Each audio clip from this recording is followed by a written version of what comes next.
To put your hands together after I introduce this beautiful human being. Is the founder and managing trustee of Matram Foundation that provides free higher education to meritorious students from the economically weaker section of the society. Apart from, yeah, I know, you can please feel free to give a round of applause. We know this beautiful human being has over 30 plus years experience as a practicing HR professional and currently the senior vice president in Infosys. He is also a prominent speaker in student and industry forums and has featured in several TEDx TV radio talk shows. I'm doing this more formally, but we all know that we love his talks. He has delivered over 2,400 plus lectures. I'm sure it's hit the roof now, maybe 3,000. And spends his weekends mostly visiting colleges and inspiring young minds. He has won several awards, winner of the Young Achiever Award and icon of Rotaract Award by Rotary International. Currently part of several academic councils of colleges and a steering committee member of NASCOM HR Forum and former president of NHRD chapter in Chennai. He is also an advisor to Alert, a jury member to the Alert Being Awards, a wonderful human being and a very dear friend. Ladies and gentlemen, please put your hands together to welcome the Master of Ceremonies for today, Mr. Sujit Kumar. Heartfelt welcome to our distinguished chief guest, Thiruma Subramaniam, Honorable Minister of Health and Welfare, Family Welfare, who will be joining us shortly, and Padma Bhushan Dr. Sivathanu Pillai, a visionary leader and the father of the BrahMos Aerospace. A Padma Shri and a Padma Bhushan awardee, Dr. Pillai has redefined India's defense and aerospace capabilities, placing our nation at the forefront of the world. Sir, I'm truly humbled and honored to welcome you, and thank you for being with us, sir. But they needed the skills and confidence to act in an emergency. Thus, Alert emerged not just as an organization, but as a movement to save lives.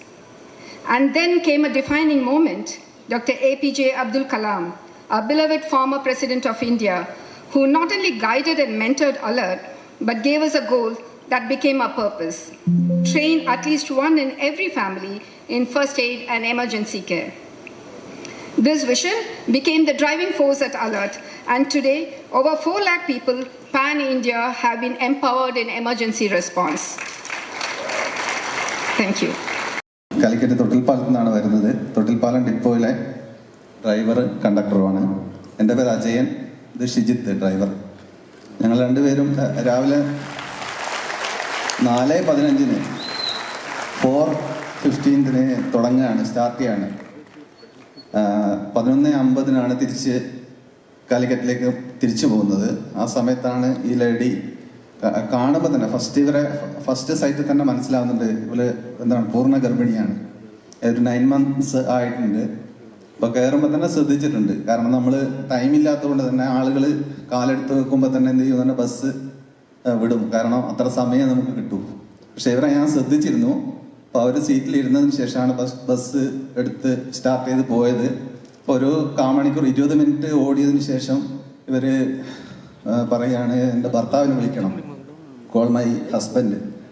അപ്പോൾ ഞാൻ phone വാങ്ങിയിട്ട് എൻ്റെ ഫോണിൽ നിന്ന് വിളിക്കാൻ നോക്കുന്ന സമയം കിട്ടിയിട്ടില്ല. അപ്പോഴേക്കും ഇവരുടെ ചുരിദാറ് ബ്രോക്ക് ചെയ്തിട്ട് കുട്ടിയുടെ ഹെഡ് പുറത്തേക്ക് വന്നിരുന്നു. അപ്പോൾ അത് അങ്ങനെ കണ്ടപ്പോൾ പെട്ടെന്ന് തന്നെ ഡ്രൈവറോട് വേറൊന്നും പറയാനില്ലായിരുന്നു. 1 way ആയിരുന്നു. പക്ഷെ എന്നാലും ആ സമയം തന്നെ തിരിച്ച് അടുത്ത ഹോസ്പിറ്റൽ ഉണ്ടായിരുന്നു, അമല മെഡിക്കൽ കോളേജ്, ആ ഹോസ്പിറ്റലിലേക്ക് വണ്ടി കൊണ്ടുപോയി. പിന്നെ നിങ്ങൾ വീഡിയോയിൽ കണ്ട സംഭവമാണ്. പിന്നെ ഡോക്ടേഴ്സും നേഴ്സസും ഒക്കെ വന്നിട്ട് ഒരു ബസ്സിൽ നിന്ന് തന്നെ പൂർണ്ണമായി പ്രസവം പൊക്കിൾക്കൊടി ബന്ധം വേർപെടുത്തി. കുഞ്ഞ് കരയുന്ന ശബ്ദം ഞങ്ങൾ കേട്ടു. സന്തോഷത്തോടെ അവരെ കുറേ യാത്രക്കാരുണ്ടായിരുന്നു, അവരൊക്കെ അവരെ സഹായിക്കുകയൊക്കെ ചെയ്തു. അതാണ് നടന്ന സംഭവം. Thank you.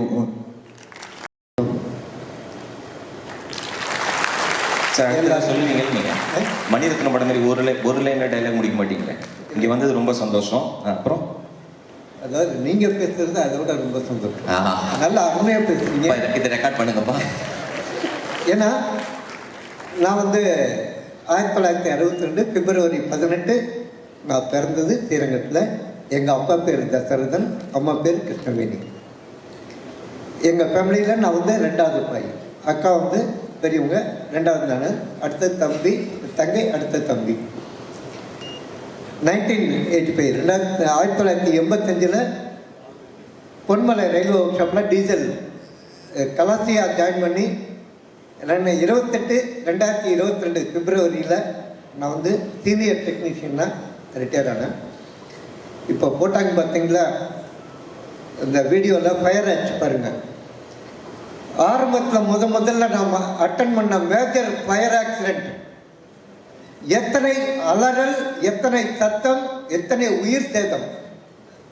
பாஷை தெரியாத ஊரில் போய் நாங்கள் வந்து கும்பமேளாவில் சர்வீஸ் பண்ண போகிறோம் ஸ்கவுட் மூலியமாக. அங்கே வந்து major fire accident mid night. நாங்கள் அப்போ தான் டியூட்டி ஜாயின் பண்ண போகிறோம். அதான் ஸ்கவுட் சர்வீஸ்க்காக ஜாயின் பண்ணுறதுக்கு அங்கே இறங்கி போகும்போது எங்களுக்கு கேம்ப் சைட்டு போனதுமே எங்களுக்கு ஸ்கவுட் யூனிஃபார்ம் கூட மாட்டல. அதுக்குள்ளே கேம்ப் சைட்டில் போன கால் வந்தோன்னே எங்களுக்கு கூப்பிட்றாங்க, எல்லாமே உடனே எல்லாம் கிளம்புங்க, ட்ரெஸ்ஸை மாற்றுங்க, உடனே போய் சர்வீஸ் பண்ண. உடனே மேஜர் ஃபயர் ஆக்சிடென்ட். ஒவ்வொரு இடம் சுற்றி ஆம்புலன்ஸ், ஃபயர் இன்ஜின் எல்லாம் ஓடுது. அந்த இடத்துல பார்த்தீங்கன்னா கிட்டத்தட்ட ஒரு 1500 பேருக்கு மேலே, எத்தனை சாதுக்கள், எத்தனை பில்கிரிம்ஸ், எத்தனை பேர் வந்து அதில் வந்து வெந்து அப்படியே சுட்டு வெந்து போனாங்கன்னு தெரியாது. நாங்கள் எல்லாம் அப்படியே உள்ள கையை விட்டு எடுக்கும்போது அப்படியே கையெல்லாம் ஒட்டு வந்தாங்க, சதைகள் ஒட்டும். அதே மாதிரி அடுத்தது தஞ்சாவூர் யாகசாலை ஃபயர் ஆக்சிடென்ட் பார்த்துருப்பீங்க, கேள்விப்பட்டிருப்பீங்க. அந்த ஃபயர் ஆக்சிடென்ட்ல என்ட்ரன்ஸில் எத்தனை பேர் மிதிப்பட்டு இறந்துருப்பாங்க, மிதிப்பட்டு இருப்பாங்க. அவங்க எல்லாரையும் அப்பையும் பார்த்தீங்கன்னா நைட்டு 1:30 மணி வரைக்கும் அவங்கள வந்து மீட்டு வெளியில் கொண்டுருப்போம். அப்போ ரெட் கிராஸ்லேயும் இருந்தேன், ஸ்கவுட்டில் இருந்தேன். ரெட் கிராஸில் 10 தலைமுறை நான். என்னோட ஃபர்ஸ்ட் இப்போ கூட போட்டு அமைச்சிருக்கேன், இவங்களுக்கெல்லாம் அமைச்சிருக்கேன். என்னோட ஃபர்ஸ்ட் எய்டு பாக்ஸில் ஒன்லி ஹெர்பல் மெடிசின்ஸ், என்னோட தயாரிப்பு. पर 9 नंबर फंस गए थे सर. पूरा प्रशासन, हेलीकॉप्टर भी लैंड नहीं कर पाया सर. पूरा प्रशासन था, कलेक्टर भी था. तो कलेक्टर ने परमिशन लेकर हमारे सेठ ने बोला सुभान तुम एक बार ट्राई करो, अगर अंदर जैसी भी जाता नहीं जाता. सर मैं 2 बार ट्राई करा था. 2 बार ट्राई करने के बाद तीसरी बार में 2 बार रिटर्न आ गया. ज़्यादा पानी था सर, रात का टाइम था, पूरा रात का टाइम तो चारों तरफ पानी था सर. तो तीसरी बार में मैं ट्राई करा था सर. मैंने सोचा मैं एक आदमी गया तो टेंशन नहीं, अगर बच गया तो 9 आदमियों को बचा के लाऊंगा. तो सर पूरे 9 आदमियों को बचा के ले आया. तो सर थैंक यू सर. செவிலியராக ஒர்க் பண்ணிகிட்ருக்கேன். அதில் வந்து புற்றுநோயால் பாதிக்கப்பட்டவங்க பார்க்குறதுக்கு யாருமே இல்லாமல் வீட்டில் கஷ்டப்படுற ஏழை மக்களுக்கு அவங்க வீட்டுக்கே போய் சர்வீஸ் பண்ணிகிட்ருக்கேன். அப்படி இருக்கும்போது தான் வயநாடு நிலச்சரிவு நடந்த அன்றைக்கி காலையில் எங்கள் சார் ஃபோன் பண்ணுறாரு, இந்த மாதிரி நடந்திருக்கு, உடனே கிளம்பி வாங்கன்னு சொல்கிறாங்க. அப்படி எங்களோட டீம் ஒன்றா சேர்த்து போனோம். அங்கே போனப்போ தான் திரும்பவும் நிலச்சரிவு ஏற்படுது, இங்கே யாருமே நிற்கக்கூடாது, இங்கேருந்து ஓடிடணும்னு சொன்னாங்க. நாம் போனதே மற்றவங்களுக்கு ஹெல்ப் பண்ண தான், அந்த இடத்துல நம்ம ஓடுறதுக்காக போகலையே அப்படின்னு சொல்லி நாங்கள் வெயிட் பண்ணோம். அப்போ தான் மெயில் நர்ஸ் இருந்தால் வாங்க, 6 கடந்து அந்த சைடு போயிட்டு தான் ஃபஸ்ட் எய்ட் கொடுத்துட்டு அவங்கள திரும்ப அந்த ரோப்பில் கட்டி இந்த சைடு ஆம்புலன்ஸுக்கு கொண்டு வரணும். அதனால் மெயில் நர்ஸ் இருந்தால் மட்டும் வாங்கன்னு சொன்னப்போ எங்கள் டீமில் நான் ஃபஸ்ட்டாக போனேன், நானாக விருப்பப்பட்டு போனேன். அப்படி என்னால் முடிஞ்ச உதவி ஒரு கிட்டத்தட்ட 35 பேருக்கு நான் முதலுதவி பண்ணி அவங்கள காப்பாற்றியிருக்கேன். நானும் எங்கள் சாரும் அந்த சைடு போனோம். இந்த சைடு கரைக்கு இந்த சைடும் எங்கள் குழுவில் மற்ற பேர் அங்கேருந்து அனுப்புகிறவங்களுக்கு முதலுதவி பண்ணி அவங்கள ஆம்புலன்ஸில் கொண்டு போய் சேர்த்தாங்க. இது நான் வந்து பண்ணது வந்து அந்த நேரத்தில் பயப்பட்டேனான்னு கேட்டால் கண்டிப்பாக இல்லை. ஏன்னா அந்த 3 வருஷமாக நான் செய்கிற சேவையில் நான் பார்த்த ஒவ்வொரு பேஷண்ட்ஸுக்கிட்ட இருந்தும் நம்ம கற்றுக்கிட்டது. இனி இருக்கிற காலத்தில் எப்படியும் நம்ம பலவிதமான நோயால் பாதிக்கப்பட்டுட்டு தான் இருக்காங்க. அப்போது நம்மளால் முடிஞ்ச உதவி செய்யணுன்ற ஒரு எண்ணம் தான் அந்த நேரத்தில் இருந்துச்சு எனக்கு. தேங்க்யூ. के पास चिंते हैं ये मैंने क्यों बाइक एम्बुलेंस बनाया. मेरे जो माँ था वो बिना लाइस में ध्यान हो चुका है. तो मैं कसम खा लिया, माँ मैं किसी को हम लोग का गांव में मरने नहीं दूंगा बिना इलाज से. मैं चाय बागान में रहते हूँ, टी गार्डन में काम करता हूँ. तो एक बाइक लोन के लेके मैं वो बाइक को एम्बुलेंस बना के अभी तक मैं 7,500 से ज़्यादा पेशेंट को मैं कैरिंग किया है, हॉस्पिटल लेके गया है. मैं कोरोना में बहुत डेड बॉडी कैरिंग किया है. मैंने कोरोना में बहुत आदमी को खाना भी मैंने दिया है. तो ये काम अभी मेरे जारी है, चलते हैं। आदमी जब डोनेट पैसा दिया है, डोनेट पैसा मैं बैंक में, चाहे मेरे लड़का को, मेरे लड़की के लिए पैसा नहीं रखा, मैं छोटा मोटा एक हॉस्पिटल बना दिया। वो हॉस्पिटल में सेवा काम चल रहे हैं। मैं इतना पढ़ाई किया नहीं, तो मैं क्या किया, मेरा दुख है बहुत। बाहर से आदमी बात जब करते हैं, मैं बात करने नहीं आता है इंग्लिश से, तो मैं छोटा छोटा बच्चा के लिए 4 स्कूल खुला, 125 बच्चा वहाँ पढ़ाई करते हैं, फ्री ऑफ कॉस्ट में सेवा मैं कर रहा हूँ। मेरे कहना है युवाओं लोगों के लिए, युवाओं लड़का को लिए, पहले धर्म है माँ पापा को आप लोग खाना पीना देना, देखना, देखभाल करना, और सबसे बड़ा धर्म होता है इंसान को सेवा कराना, जीव को सेवा कराना। ये हम लोग का सेवा है। क्यों हम लोग जो बच्चा लोग आते हैं जाते हैं, स्वामी विवेकानंद बोला, जो तुम जन्म हुआ कुछ दाग काट के जाओ। तो मैं युवा लोग के लिए बोलता हूँ, आप लोग सेवा काम करिए, क्यों माँ पापा को भी सेवा काम करिए, शिक्षा गुरु को भी आप लोग मान सम्मान दीजिए। क्यों आज जो मैं काम कर रहा हूँ, ये काम आवेग और विवेक से, ये काम का लिए कोई ट्रेनिंग नहीं होता है, कोई पढ़ाई नहीं लगता है। जो मैं और कुछ बंदा को मैं काम देखा, मैं उसको धन्यवाद देता हूँ, उसको आवेग को, उनको दिल को, जो इतना सुंदर देश के लिए वो सेवा काम करते हैं। सिर्फ हम लोग पैसा का लालची से काम नहीं करेगा, ये नहीं है। हम लोग को भी देश में रहते हैं, देश के इंसान के लिए को हम लोग कुछ करना ही पड़ेगा। इसीलिए मैं बाइक एम्बुलेंस भी कर रहा हूँ। मैं थोड़े दिन में मेरे एक हिंदी मूवी भी शूटिंग का चालू हो गया।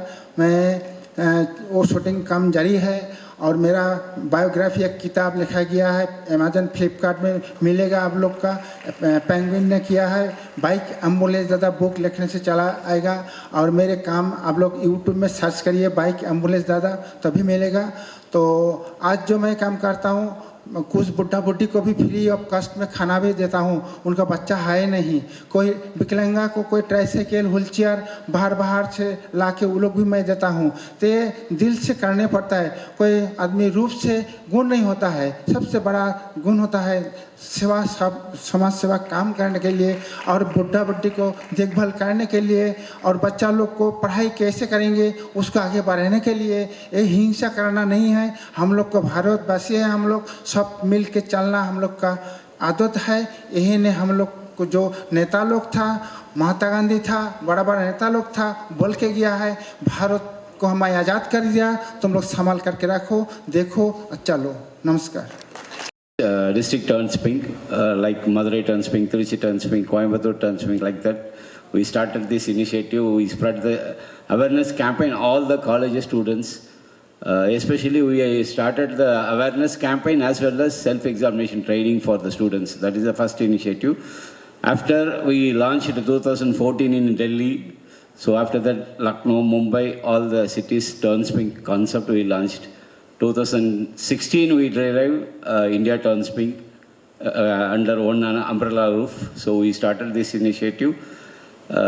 We started this Chennai Pattanam to Parliament. We reached for this initiative. We create awareness as well as early diagnosis most important. That is why we unite all the women MPs for this cause. 2018 we did in the Parliament of India.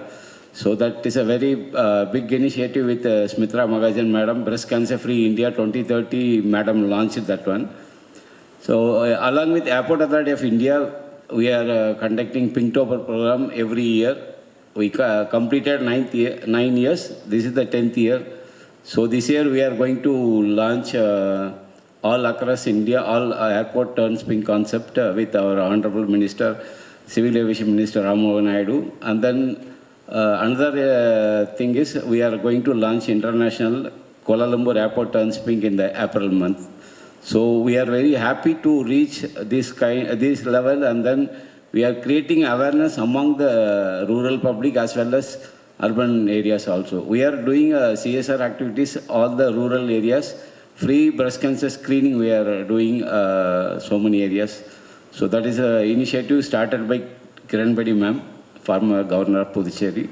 Ma'am initiated that Pondicherry. So we are spreading all over India nowadays. So thank you so much ma'am. அனைவருக்கும் நன்றி. அதுக்கப்புறம் இந்த alert being அவார்டுக்காண்டி தூத்துக்குடியில் இருக்கிற ஆட்களை இங்கே வரைக்கும் கொண்டு சேர்த்த அலர்ட் பீயிங் அவார்ட்ஸ் அவங்களுடைய family and team, Neelakantan sir, Rekha madam, Swetha madam and mister Balamurugan, எல்லாருக்குமே நன்றி. சார் ஆஃப் இந்தியா ஜீவன் ட்ரக்ஸுக்கு மெடல் கூட எனக்கு ஒன்று கிடச்சிச்சு இந்த லைஃப் சேவிங் ஆக்டுக்காண்டி. ஜஸ்ட் நான் உங்கள்கிட்ட ஒன்று கேட்கேன், அதாவது நம்ம இவ்வளோத்துக்குள்ள ஜர்னி இவ்வளோ இது பண்ணியிருக்கோம், இது எல்லாமே கிடச்சிச்சே, இது எல்லாமே வந்து நான் இதை நோக்கி பயணப்பட்டனாலேயே கிடச்சிச்சு. கொஞ்சம் சொல்லுங்க, இதை நோக்கி பயணப்பட்டனாலேயே கிடச்சிச்சு. கிடைச்ச வாய்ப்பு அந்த இடத்துல வந்து நம்ம எவ்வளோத்துக்குள்ள அதில் வந்து ஒரு வாலண்டியராக முன்னோர்த்தரமாக முன்னாடி போனனால தான் இதெல்லாம் கிடச்சிச்சு. எக்ஸாம்பிள் இந்த கல்குவாரி விபத்தில் பார்த்தாச்சுன்னா நடந்தது நைட்டு 10:30 மணி, திருநெல்வேலி டிஸ்ட்ரிக்ட். விடிய காலம் 2:30 மணிக்கு தான் எனக்கு தூத்துக்குடியிலேருந்து என்ன வந்து கூப்பிட வந்தாங்க. அப்போ நம்ம விடிய காலம் 2:30 மணியாக இருக்கப்பா, கொஞ்சம் லேட்டாக போவோமே, காலையில் போவோம்னு இருந்திருக்கலாம்ல. இருந்தாச்சு அப்படின்னா எனக்கு இந்த ஸ்டேஜ் கிடைச்சிருக்குமா? கிடைக்க வாய்ப்பே கிடையாது. அந்த டைம் கிடைச்ச இடத்துல எவ்வளோத்துக்குள்ள முன்னாடி ஒரு வாலண்டியராக போனோமோ அதனால தான் இன்னைக்கு இவ்வளோத்துக்குள்ள கிடைக்கும். அதனால் உங்களுடைய ஜஸ்ட் என்னுடைய அட்வைஸு, எல்லா இடத்துலையும் நீங்கள் வாலண்டியராக இருங்க. எல்லா இடத்துலையுமே நீங்கள் வந்து, அதாவது நாங்கள் வந்து மோட்டிவேஷன் சொல்லுவோம், லீடர் வந்து என்னைக்கு முன்னாடி பார்ப்பாங்களா, நம்ம பின்னாடி 10 பேர் இருக்காங்கன்னு சொல்லி பின்னாடி பார்ப்பாங்களா? லீடர் என்னைக்கும் தான் மேலே நம்பிக்கை வச்சு நீங்கள் ஒரு ஸ்டெப்பு முன்னாடி, நீங்கள் தனியாக எவ்வளோ பெரிய ஆபத்துனாலும் சரி, நீங்கள் வந்து எல்லாருமே நீங்கள் வந்து எல்லாருமே வந்து லீடர்ஸ். நீங்கள் வந்து எவ்வளோத்துக்குள்ளே நீங்கள் வந்து ஒரு தன்னம்பிக்கையோட முதல் ஸ்டெப் எடுத்து வைக்கீங்களோ உங்களுக்குள்ள எல்லாமே வந்து கிடைக்கிற எல்லாமே வந்து அதுக்கப்புறம் உங்களுக்கு கட்டாயம் கிடைக்கும். கிளியரா? லாஸ்ட்டாக ஒன்று உங்களுக்கு புரிகிற மாதிரி ஜஸ்ட் ஒரு 30 செகண்ட்ஸில் எல்லாரும் ஒரு பழமொழி கேள்விப்பட்டிருப்பீங்கல்ல. பழமொழி நிறையா உண்டு. அதாவது பழமொழி வந்து இப்போ நம்ம நிறைய மாதிரி வந்து தப்பாக அர்த்தம் வச்சுக்கிட்டோம். சொல்லுவோம் களவும் கற்றும் வர, அது அப்படி கிடையாது. உண்மையான பழமொழி களவும் கத்தும் வர. உன் வாழ்க்கையில் வந்து பொய்யையும் திருட்டையும் மறந்துரு. இப்போ நம்ம நிறைய இது மாற்றிட்டோம். ஆனால் ஒரு எக்ஸாம்பிள் கடைசியாக ஒன்று ஒரு பழமொழி உண்டு, பந்திக்கு முந்து படைக்கு பிந்து. எல்லாரும் என்ன நினைப்போம், சாப்பாடுனா முன்னாடி போகணும், சண்டைனா பின்னாடி போயிடணும் அப்படின்னு. அப்படி கிடையாது. அதில் வந்து பெரிய ஒரு கோல்டன் வேர்ட்ஸ் உண்டு, மோஸ்ட்லி ஸ்டூடெண்ட்ஸுக்காண்டி. அதாவது இதோட இந்த பழமொழியோட முழு விளக்கம் எப்படின்னா, அந்த காலத்தில் வந்து படைகள் உண்டு. ஒரு சண்டை அப்படின்னா, வார் நடக்க அப்படின்னா படைகள் உண்டு. படைகளில் பார்த்தீங்க அப்படின்னா பீரங்கி படை, யானைப்படை, குதிரைப்படை, காலாட்படை, இதுமாதிரி படைகள் உண்டு. ஆனால் சண்டைன்னு சொல்லி போகும்போது படைகள் சீக்வன்ஸாக தான் போகும். முதல்ல பீரங்கி படை போகும், அதுக்கப்புறம் யானைப்படை போகும், இதே மாதிரி ஒவ்வொரு சீக்வன்ஸாக தான் போகும். பந்திங்கிற அர்த்தத்துக்கு வந்து சாப்பாடு கிடையாது. தமிழோட அர்த்தம் வந்து வரிசை. கல்யாண வீட்டில் கேட்போம்ல, இப்போ எத்தனாவது பந்தி போயிட்டு இருக்கு, 1வது பந்தி, 2வது பந்தி, 3வது பந்தி கேட்போம்ல. பந்திங்கிறதுக்கு வரிசை. அப்போ இந்த பழமொழியோட இது என்ன, அதாவது அதோட அர்த்தம், நான் இன்னைக்கு வந்து பயங்கர ஸ்பீடாக இருக்கலாம், நம்ம நாட்டோட சண்டை வந்துட்டு நான் உடனே போகணும், எதிர்நாட்டோட சண்டை போகணும்னு சொல்லி பயங்கர ஃபாஸ்ட்டாக இருக்கலாம். ஆனால் நான் படைக்கு பிந்திட்டேன், அதாவது காலாட்படையில் வந்துட்டேன். ஆனால் படைக்கு பிந்தினாலும் அப்போ நான் வெயிட் பண்ணி தான் இருக்கணும். முதல்ல பீரங்கி படை போகிற வரைக்கும் வெயிட் பண்ணணும், யானைப்படை போகிற வரைக்கும் வெயிட் பண்ணணும், குதிரைப்படை போகிற வரைக்கும் வெயிட் பண்ணணும், வெயிட் பண்ணி தான் ஆகணும். ஆனால் படைக்கு பிந்தினாலும் அந்த படையோடைய பந்திக்கு முந்து, அந்த படையோட வரிசையில் நில்லு. இதுதான் அந்த பழமொழி. உங்களுக்கு சொல்லணும் அப்படின்னா, நீங்கள் இதை வந்து ஷார்ட் அண்ட் ஸ்வீட்டாக சொல்லணும் அப்படின்னா, நீங்கள் எந்த துறையிலனாலும் நில்லுங்க, எந்த துறையிலனாலும் இருங்க, எந்த இடத்துலனாலும் இருங்க, எந்த இடத்துல இருக்கீங்களோ அந்த இடத்துல நீங்கள் ஆளாக நில்லுங்கன்னு சொல்லி உங்களுக்காண்டி சொல்லிட்டு 1 second thanks to Alert being awards and all. Okay sir, thank you. Alert introduces a user-friendly e-learning platform. Alert Academy, designed to train individuals in first aid and emergency response. With easy access to expert knowledge, anyone can become a life-saving early responder.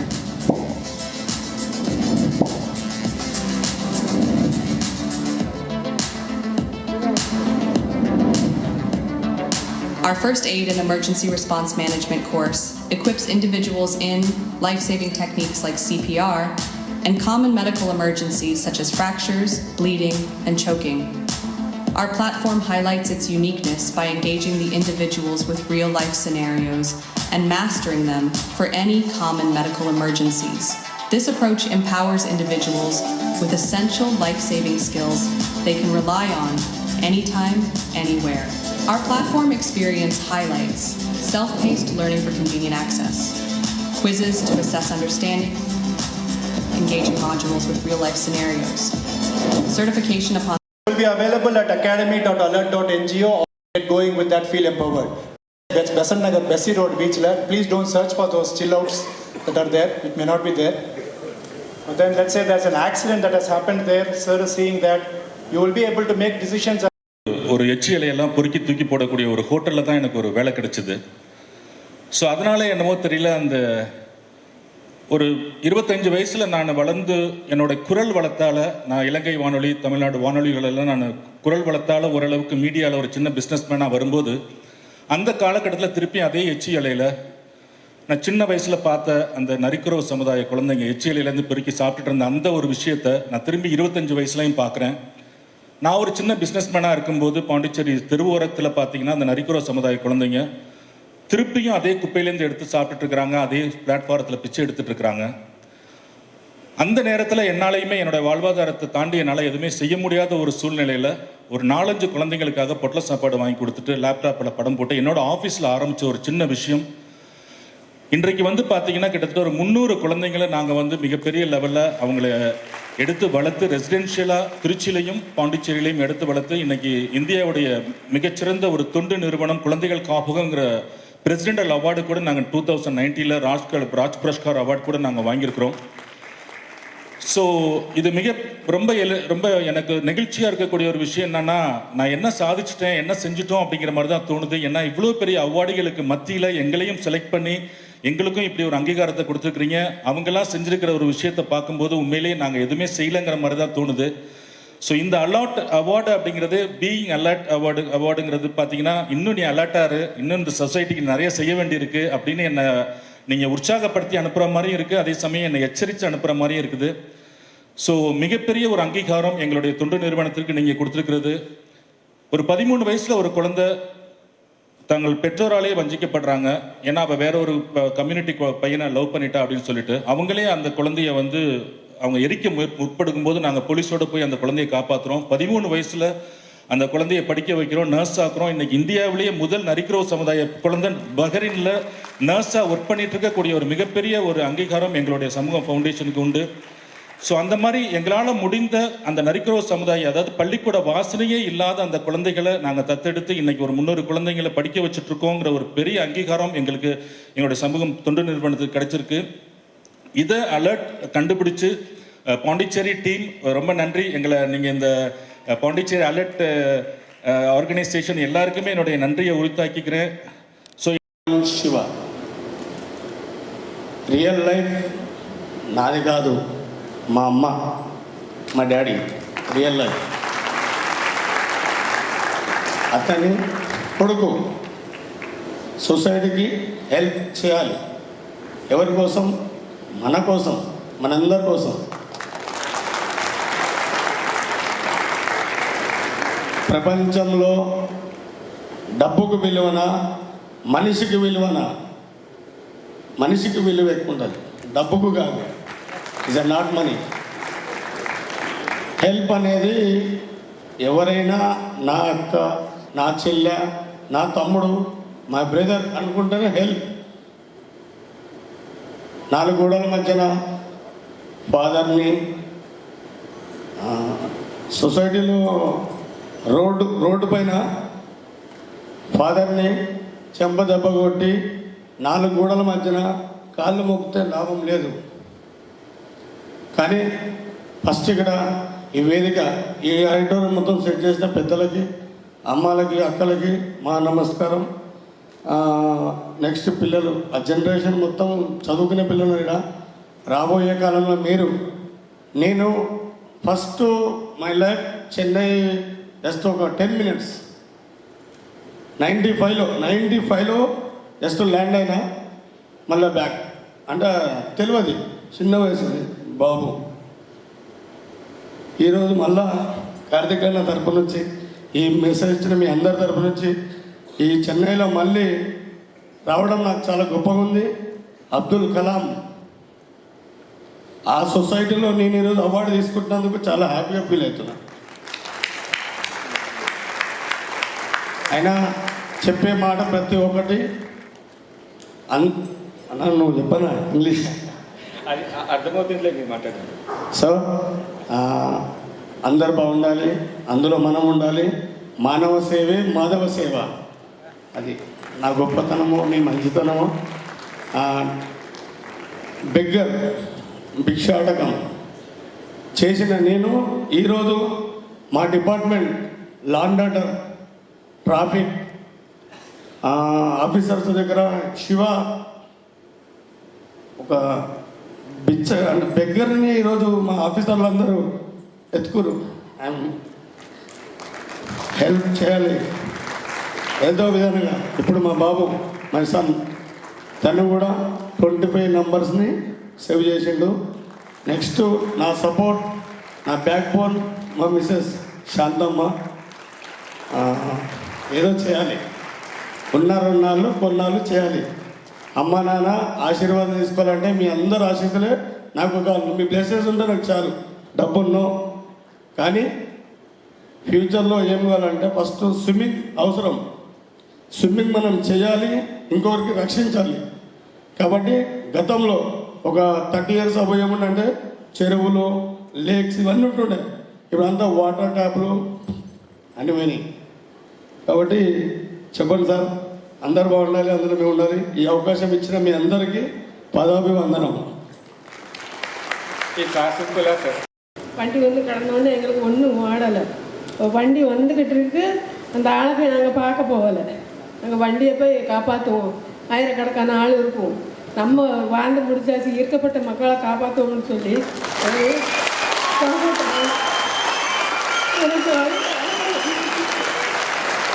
எல்லாருமே எங்களை பாராட்டி எங்களை கூப்பிட்டு போய் எல்லாமே செஞ்சாங்க. கையில் இருந்து எங்களுக்கு சாப்பாட்டுக்கெல்லாம் அரிசி சாமான்லாம் தந்தாங்க. சாப்பிட்டோம்.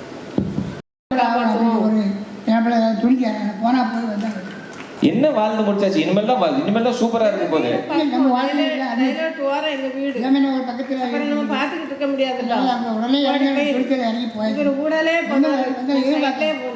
அப்போ வண்டி வரும்போது நினைச்சாரு வேலைக்கு தான் போங்கன்னு நினைப்பாங்கன்னு சொல்லிட்டு இவரை கூடயே போக சொல்லி சைட்லேயே போனோம். டார்ச் லைட் தான் இருந்துச்சு, டார்ச் லைட் தான் இருந்தது. அதான் கொண்டுட்டு ஓடணும். நாங்கள் சரி, இப்போ காப்பாற்றின பிறகு பேசஞ்சர்ஸ் யாராவது உங்ககிட்ட பேசினாங்களா? வண்டிக்காரர் வந்து இறங்கி கும்பிட்டு ஃபோட்டோ எடுத்து அனுப்பிட்டாங்க. எல்லா இடத்துக்கும் நெட்லேயும் டிவிலையும் எல்லா இடத்துலையும் அவங்க வந்து. For selecting me and my team for the Alert Being Award. We are truly honored. As you know, a severe landslide hit Wayanad, putting many lives in danger. Our team carried out many days of rescue operations and successfully saved 26 tribal people from a risky area.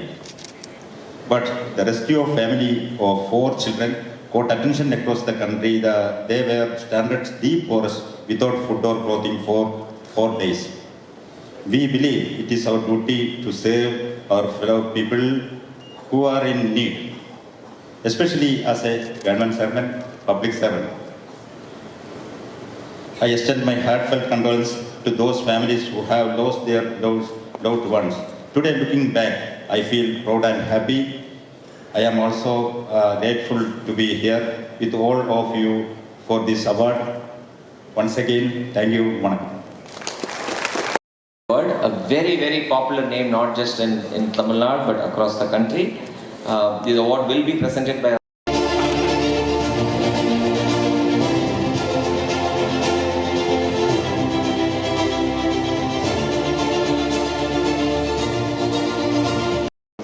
Thank you Alert team, and thank you Alert trustees.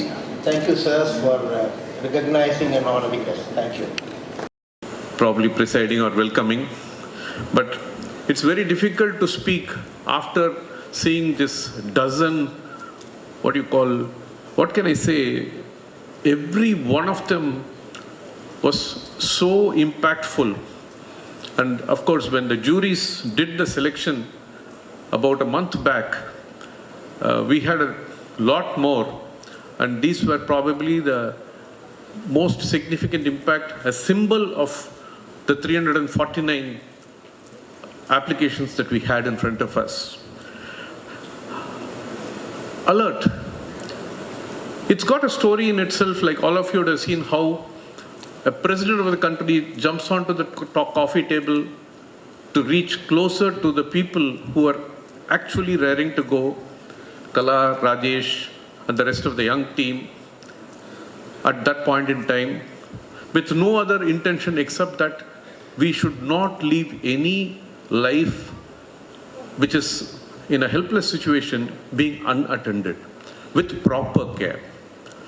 But quickly, the great man gave that indication that we should possibly train, have local volunteers. Don't be selfish to think about just your IT corridor. Be more broad-minded and make it a larger landscape across the state, across the country, across the globe. And in that moment, I should here thank both the chief guests. தமிழ்நாட்டின் நலன் காக்கும் நல்ல அமைச்சர்,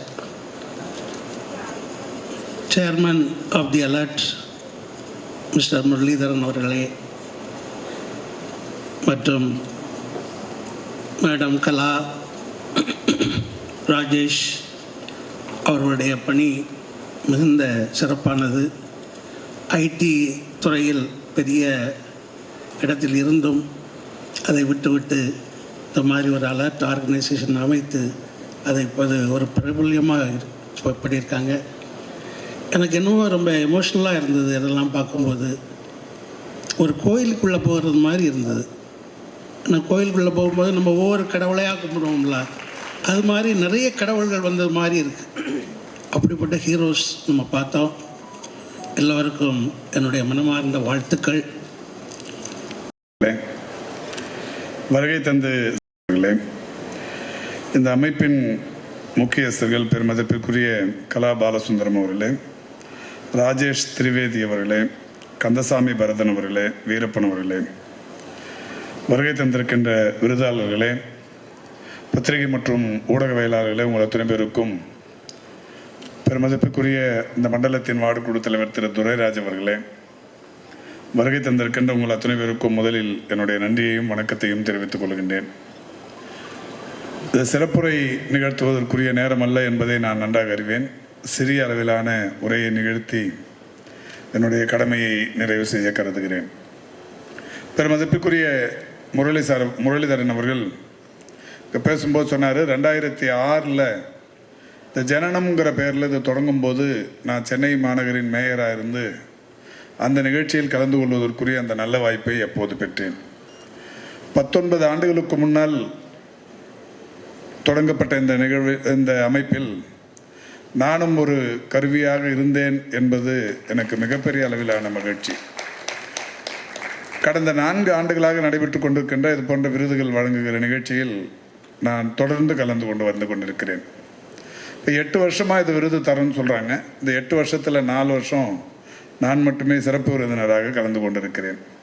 இந்த சிறப்பு அநேகமாக எனக்கு மட்டும்தான் இருக்கும் என்றும் நான் கருதுகிறேன். வழங்குகிற நிகழ்ச்சியில் தினந்தோறும் ஒரு வாரத்துக்கு 1-2வது நான் கலந்துக்கிற வாய்ப்பை தொடர்ந்து பெற்றிருக்கிறேன். பல்வேறு அமைப்புகள், பல்வேறு துறைகளில் சிறந்து விளங்குபவர்களை பாராட்டுகிற வகையில் விருதுகள் தருவது என்பது இயல்பான ஒன்று. அந்த விருதுகள் வழங்குகிற நிகழ்ச்சியில் நான் தொடர்ந்து கலந்து கொள்கிற போது சென்னையில் நடைபெறுகிற எல்லா நிகழ்ச்சிகளிலும் இந்த விருதாளர்கள் சிறப்பு விருந்தினர்களோடு தான் புகைப்படம் எடுத்துக்கொள்வதற்கு விரும்புவார்கள்.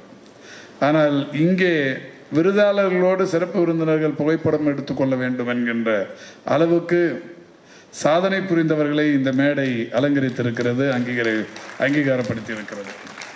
பெருமதிப்பிற்குரிய சண்முகையா, வடக்குத்தியால், இந்த 2 பேர் பண்ண காரியத்தை நாம் பார்த்து உண்மையிலேயே நெகிழ்ச்சி அடைந்தோம்.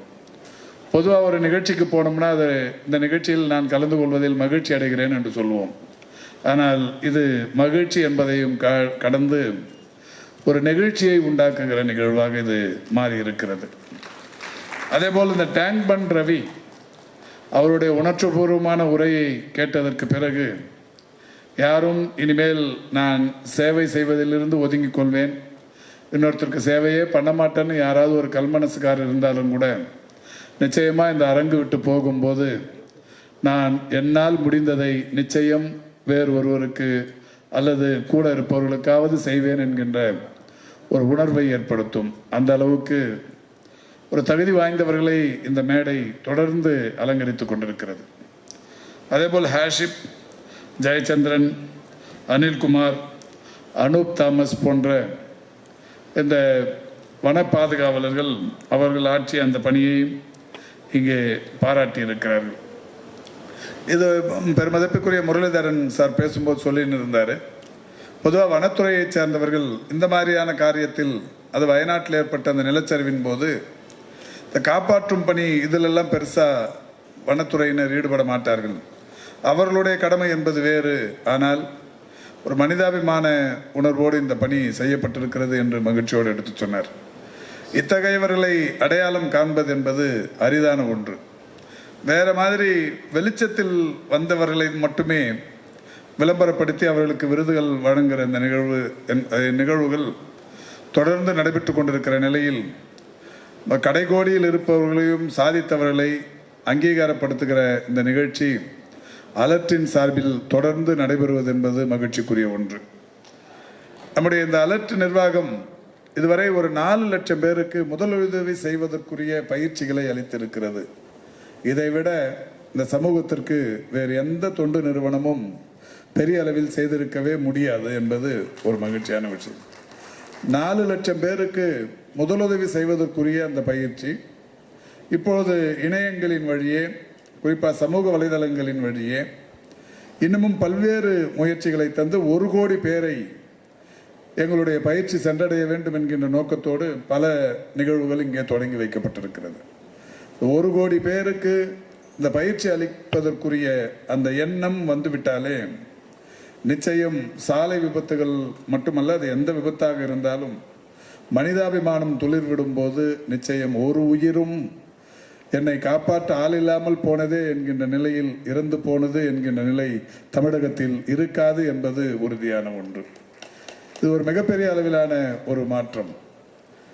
மரியாதைக்குரிய முரளிதரன் சார் பேசும்போது சொன்னார், 2021 டிசம்பர் திங்கள் 18ஆம் தேதி மாண்புமிகு தமிழ்நாட்டின் முதலமைச்சர்களால் ஒரு திட்டம் தமிழ்நாட்டில் தொடங்கி வைக்கப்பட்டது. மருத்துவத்துறையை பொறுத்தவரை இன்றைக்கு ஏராளமான புதிய திட்டங்கள் தொடங்கி வைக்கப்பட்டு கொண்டிருக்கிறது, தொடர்ந்து நடைபெற்று கொண்டும் இருக்கிறது. மக்களை தேடி மருத்துவம், இன்னுயிர் காப்போம் நம்மை காக்கும் 48, இதயம் காப்போம், சிறுநீரகம் பாதுகாப்போம், நடப்போம் நலம் பெறுவோம், மக்களை தேடி மருத்துவ ஆய்வக திட்டம், தொழிலாளர்களை தேடி மருத்துவ திட்டம், செயற்கை கருத்தறுத்தல் மையங்கள் என்று ஏராளமான புதிய புதிய திட்டங்கள் தொடர்ந்து நடைமுறைப்படுத்தப்பட்டு வருகிறது. ஆனால் இந்த திட்டங்களில் மிகவும் முக்கியமான ஒன்று இன்னுயிர் காப்போம் நம்மை காக்கும் 48. இந்த இன்னுயிர் காப்போம் நம்மை காக்கும் 48 என்பது 2021 டிசம்பர் திங்கள் 18ஆம் தேதி மாண்புமிகு தமிழ்நாட்டின் முதலமைச்சர்களால் மேல்மருவத்தூரில் தொடங்கி வைக்கப்பட்டது. தமிழ்நாட்டை பொறுத்தவரை ஒரு 500 ஹாட்ஸ்பாட்ஸ் என்று கண்டறியப்படுகிற அதிகமான விபத்துகள் நேர்கிற இடங்களில் ஒட்டி இருக்கிற மருத்துவமனைகள் 723 மருத்துவமனைகள், அரசு மருத்துவமனைகளை பொறுத்தவரை 250, தனியார் மருத்துவமனைகளை பொறுத்தவரை 473 ஆக 723 மருத்துவமனைகளில் இந்த இன்னுயிர் காப்போம் திட்டத்தை செயல்படுத்துவது என்று முடிவெடுத்து அந்த மருத்துவமனைகளின் பட்டியல் தயாரிக்கப்பட்டது. இந்த மருத்துவமனைகள் இந்த 500 ஹாட்ஸ்பாட்ஸை ஒட்டியே அமைந்திருக்கிற மருத்துவமனைகளாகவும் அமைந்திருக்கிறது. இதற்கு முன்னால் எல்லாம் விபத்து ஏற்பட்டால், விபத்து நேர்ந்தால் யாராவது போய் உதவி செய்யணும்னா நிச்சயமா இந்த அலர்ட்ல பயிற்சி பெற்றவங்க வந்தால் மட்டும்தான் நடக்கும். ஏன்னா இவங்க அலர்ட்ல பயிற்சி பெற்றதோடு மட்டுமல்லாமல் மனிதாபிமானத்தை கற்றறிந்தவர்களாகவும் இருக்கிற காரணத்தினால் அது எந்த என்கொயரியாக இருந்தாலும் பரவாயில்ல நான் ஃபேஸ் பண்ணுவேன்னு சொல்லி உதவி பண்ண வருவாங்க. ஆனால் இதில் ஒரு பெரிய சிக்கல் என்னன்னா, இதில் யாருக்காவது நம்ம ஆக்சிடென்ட் ஆனவங்களை போய் காப்பாற்ற போனோம்னா நிச்சயமாக காவல்துறையினரின் தொடர் விசாரணைகளுக்கு சென்று கொண்டிருக்க வேண்டும். நீதிமன்றங்களின் நெடிய படிக்கட்டுகளை ஏறி இறங்கி கொண்டிருக்க வேண்டும். விபத்து நடந்தது நீ பார்த்தியா, எந்த வாகனத்தோடு மோதிச்சு, அப்போ நீ என்ன பண்ணின்னு இருந்த, இவங்களுக்கு உடனடியாக உதவி பண்ணுறதுக்கு நீ என்ன நடவடிக்கை எடுத்து, இது மாதிரி ஏராளமான கேள்விகள். இது நீதிமன்றம் வரைக்கும் அந்த தீர்ப்பு முடிகிற வரைக்கும் நடக்கும். இதனாலேயே நிறைய பேர் என்ன பண்ணுவாங்கன்னா, இந்த விபத்தை பார்த்தாலும் கூட அனுதாபப்பட்டு விட்டு உச்சி கொட்டி விட்டு போய்விடுவார்கள். யாரும் போய் உதவி பண்ணுறதுக்கு போக மாட்டாங்க. குற்றுயிரும் குலையுயிருமா ரோட்டில் படுத்துட்டு இருந்தாலும் பார்த்துக்கினே ஐயோ பாவம் அப்படின்ற மாதிரி போயிடுவாங்க. இதனால்தான் மாண்புமிகு தமிழ்நாட்டின் முதலமைச்சர்கள் இந்த எண்ணத்தை அவங்களுக்கு உருவாக்கணும், உதவியை பண்ணணுங்கிற எண்ணத்தை உருவாக்கணும்னா நம்ம சட்ட ரீதியாக பாதுகாக்கப்படுவோம்ங்கிற அந்த ஒரு உணர்வை ஏற்படுத்தணும்னு சொல்லி தான் இப்போ யாரெல்லாம் இந்த மாதிரி ஆக்சிடென்ட் ஆன நேரத்தில் உடனடியாக அவங்கள கூட்டு போய் ஹாஸ்பிட்டலில் சேர்க்குறாங்களோ அவங்களுக்கு 5000 ரூபாய் ஊக்கத்தொகை தரப்படும் என்று மாண்புமிகு முதல்வர் அறிவித்தார்கள். அதுக்கப்புறமா இன்னைக்கு தமிழ்நாடு முழுக்க எங்கே விபத்து நேர்ந்தாலும் அந்த விபத்து நேர்ந்தவுடன் உடனடியாக முதல் 48 மணி நேரத்தில் அவங்கள மருத்துவமனையில் கொண்டு போய் சேர்க்கிற அந்த மனிதாபிமான உணர்வு இன்னைக்கு வளர்ந்திருக்கிறது. முதலுதவி எப்படி செய்வது என்கின்ற உணர்வை அலற்றி ஏற்படுத்துகிறது. ஆட்சியாளர்கள் மாண்புமிகு தமிழ்நாட்டின் முதலமைச்சர் ஏற்படுத்தி இருக்கிற எண்ணம், நீ மனிதாபிமானத்தோடு உதவினால் இந்த அரசு உன்னை ஊக்கப்படுத்தும், உற்சாகப்படுத்தும், உதவி செய் என்கின்ற எண்ணத்தை உருவாக்கி இருக்கிறது. Also through the humanitarian assistance, bringing hope and relief when it is needed the most. And its vision is just not to defend the borders, but also to defend the soul of the nation. In the times of adversity, our uniforms signify not just the duty, but the humanity as well. Ladies and gentlemen, Jai Hind and good afternoon to one and all. I am deeply honored to be representing my organization before this August gathering. And I would like to express my sincere gratitude towards the recognizing spirit of Indian Army through this program. I must credit this to my teammates, our soldiers, who have worked hardest, relentlessly, day and night, without stop, without any rest, for more than 72 hours in a torrential rain. So our soldiers, they are the real heroes of our country. The team alert and each and everyone who is present over here, thank you one and all. Jai Hind.